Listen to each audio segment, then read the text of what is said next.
Wait. First of all, subscribe and activate the subtitles in your language. And secondly, we all know that One Punch Man is a parody of the hero genre, something like karate.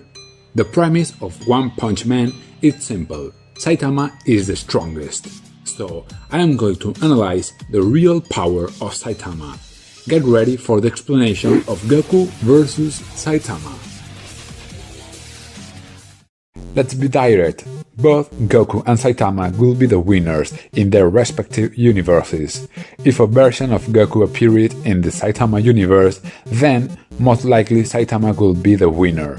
On the other hand, the Dragon Ball universe is much more realistic and complex, where Goku himself will not even be in the top 10 of the most powerful characters. So we will take Saitama to the world of Dragon Ball, where we can calculate his powers and get an idea of how strong he is. This is the new Set Warrior. Codename Saitama, better known as the Bald Man in a Cape, and his skills are very impressive. Extreme physical strength. His punches are so powerful that just one is enough to blow up his rivals into 1,000 pieces. However, Saitama isn't a martial artist, so he haven't special techniques. He can't field ki, much less fly, but he makes up for this with powerful jumps. His greatest feat was jumping from the moon to Earth in seconds. He also has incredible speed and reflexes, exceeding the speed of sound with ease. Thanks to this, Saitama can easily dodge or stop attacks. As if that weren't enough, he has a practically absolute defense, which unlike Set Warriors isn't based on ki. His body is indestructible.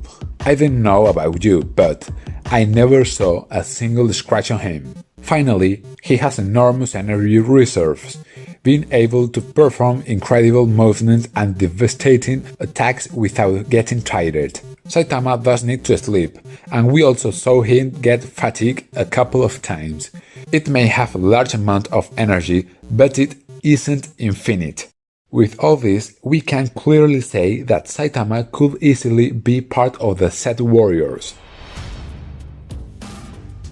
And this is when we come to the million-dollar question. What is the maximum power of Saitama? We cannot say much about his defense and speed. He withstood an explosion of fire and extreme gravity without disheveling. On the other hand, his strike force we have more information. At the climax of his time battle against Boros, he launched an attack that could destroy the Earth. And faced with the threat, Saitama counterattacked with a punch that managed to neutralize the energy blast and crush his opponent. Only this time we could see Saitama launch an attack with his true strength, and based on this, we can approximate the real power of Saitama. So how much power does it take to destroy a planet? Well, this depends on the size of the planet. For example, Piccolo destroyed the moon, when it didn't reach 1000 unit force, but it isn't the same to destroy a small satellite like the moon than to destroy the planet Earth or a giant planet like the planet Namek. So we can say that in Dragon Ball there are three types of the planetary destruction. The first is to destabilize the core, for that is enough to launch an attack that directly impacts the core of the planet. This will start with a chain of reaction and will end with the explosion of the core itself and destroy the planet. An example is when Freezer launched his attack against Namek. The energy wasn't powerful enough to destroy the planet, but it started a chain reaction that ended up making it explode. The second type of planetary destruction is massive destruction. In this case, the core will not be affected, but the attack alone is enough to destroy the planet. The best example would be when Cell, after being defeated, inflated like a balloon to cause an explosion so powerful that it will destroy the planet instantly. Finally, we have planetary destruction by disintegration. In this case, the planet is victim of a large amount of energy, so powerful that it simply disintegrates.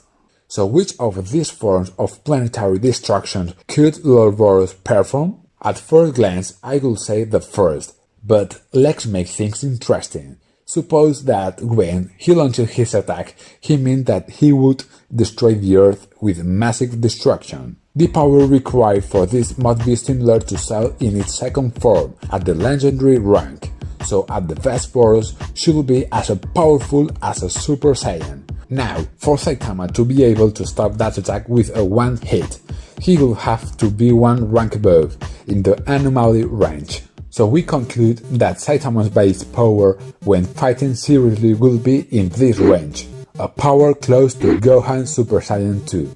It is said that warriors of anomaly rank should not exist, because they are creatures that cannot be born by natural means. And so we finally begin the most awaited moment, the battle between these two colossi.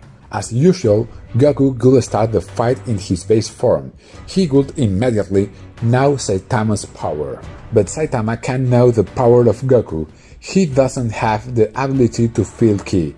Being a kind person, this hero could start with his basic attacks. The normal consecutive punches. It's a series of quick punches with the right hand. These attacks are more than enough to crush most monsters, but they wouldn't do anything to Goku, that in his base state would just dodge them. Seeing this, Saitama would use his second attack, the consecutive normal punches with two hands, a flurry of much faster attacks. This time Goku might not be able to dodge them all. He would decide to transform into Super Saiyan maximum power. In front of an enemy superior to Lord Boros, Saitama would be forced to fight seriously, using the Serious series. That as, we know they are techniques in which he makes an effort. Saitama will use the Serious side hops, with which he moves extremely fast, creating a multitude of images of himself. This move will surprise Goku for his speed. Goku will be forced to transform into Super Saiyan 2 to match his speed. Faced with an opponent who matches his speed and is immune to his normal attacks, Saitama will use his Serious Punch, the impressive attacks he used to destroy Boros. As we said, this destructive power would be like a full force attack from Gohan Super Saiyan 2. This powerful attack would manage to wound Goku, but without actually killing him. Then Saitama will realize that he is meeting a formidable rival, someone at the same level. I think this will cheer up Saitama and regain his desire to fight, starting an impressive peer-to-peer battle. Finally, Goku could transform into Phase 3, forcing Saitama to reach his limit. If it had to guess, I would say that by trying his best he is capable of reaching the next rank of primordial strength. And you might ask yourself, are you telling me that Saitama, a simple human being, could reach the power of primordial force in the universe? You are right. Perhaps I exaggerated a bit, because this power is enough to endanger the entire universe. In this colossal battle, they could both land devastating blows and hurt each other. But in the end, who will win? Well, although Saitama's strength is colossal, he doesn't use martial arts. He hasn't special techniques. He can't feel the presence of his opponent. I think that this could be Saitama's Achilles heel. As an experienced martial artist, Goku could read his movements and ultimately defeating him with a special technique like Kamehameha. So today Goku has proven to be more powerful than Saitama. Yet what we say about Saitama is what we have seen to date. Saitama, without controlling the energy, has a power close to perfect Cell. Can you imagine how powerful it would be if he did train at the level of Goku?